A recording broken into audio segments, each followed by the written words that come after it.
This is Ryan Elliott for Boxing Social in association with Betfred. We're in London. We just concluded the draw ahead at Ultimate Boxer 6 on December 13th. With me, Paulie Malignaggi, former 2-weight world champion. Paulie, first and foremost, before we get going, how are you?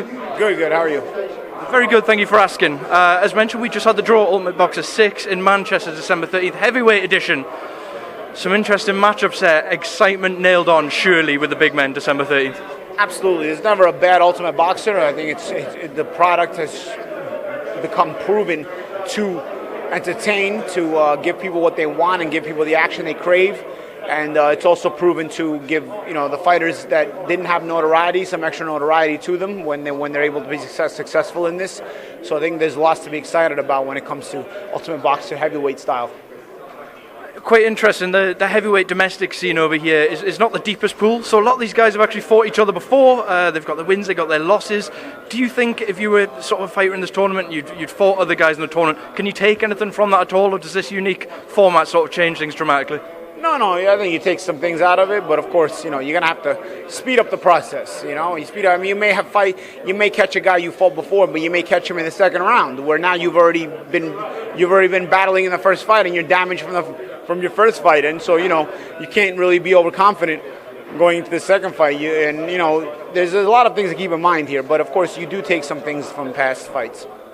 Mentally, how do you approach a tournament like this? Is it almost back to amateur mentality? I mean, until 2 weeks out, you don't really know who you're fighting. You don't know who you're fighting if you win in the semis and the final. Is it about just sort of adapting on the day and being the best version of yourself going into this?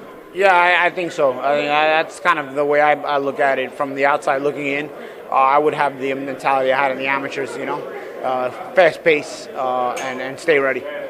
I know you don't like to pick your favourites per se, but some good matchups in there, as I've mentioned. Is there any fighters or any matchups in particular that you're looking forward to watching, or anyone we should be keeping an eye on, in your opinion? No fighters that I'm going to say, but the matchup in the first round that interests me is Zlowski versus Sondling, because those guys had a stare down that lasted 10 minutes, so they clearly want to get it on.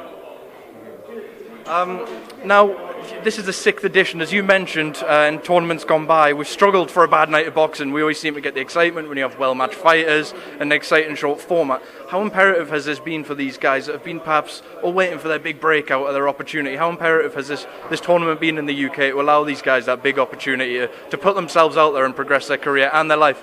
Oh, it's been very important to them, and of course, the results speak for themselves. When you win this tournament, you get more notoriety, and notoriety gives you options to your career. Just to move elsewhere, a few things to touch on, Paulie, before I let you go. Appreciate you're a busy man. I was in Liverpool this past weekend. We saw Callum Smith defend his WBA and Ring Magazine titles against John Ryder. Tight fight in a lot of people's opinions, wide scorecards. I just wanted to get your thoughts on something. You've been there where, in a fight where people believe you won in the Juan Diaz fight. One judge gave you 2 rounds in that fight. John Ryder had a similar sort of situation on his hands over the weekend. We as fans, we complain, we say things need to change, whatever. Monday morning, we go back to work, we forget about it. As a fighter, though, and from your experience, what can being on the wrong end of something like that do for you and do for your career? How can it affect you? It leaves you bitter, of course. There's consequences for the fighter. There's no consequences for the judges. When judges have a preconceived notion of who they want to win before the fight, you already know they're not qualified as judges. So you would think you'd probably not want judges like that to work again, but boxing does that to itself. So I don't know. As mentioned, the show rolls on in spite of whether John Ryder feels hard done by or not. In terms of Callum Smith, the big fights are there for him going into next year. Is there any names in particular from sort of 168 upwards that you think you would like to see him in with, a good test for him perhaps? Yeah, I want to see him with John Ryder again.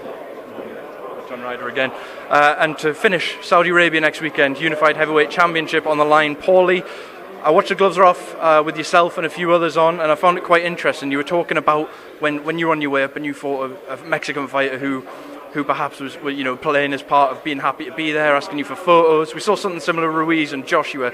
Can you just explain in your own words how that can sort of throw you off in a way? Not to make excuses for Anthony Joshua's defeat, but how can that affect you? Yeah. Mentally, you don't have that edge to you. You're supposed to have that edge. It's your responsibility to have that edge. So if you don't have it, it's your own fault. But of course, there's certain pitfalls that present themselves, and that sort of wipe away that edge sometimes without you realizing it. And so you have these learning experiences, and I was just discussing a learning experience that I had on my way up, and I think Joshua probably learned from his last fight as well.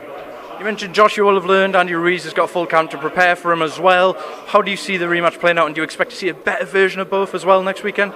I expect to see a better version because the first fight didn't last long enough. I think Ruiz was always ready the first time around. He had just knocked out Dimitrenko right before he accepted the Joshua fight.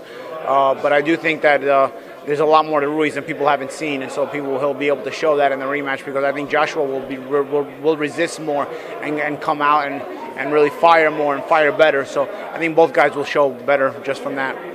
Final word, Paulie. We've heard Floyd Mayweather has come back out of retirement for another stint, so to speak.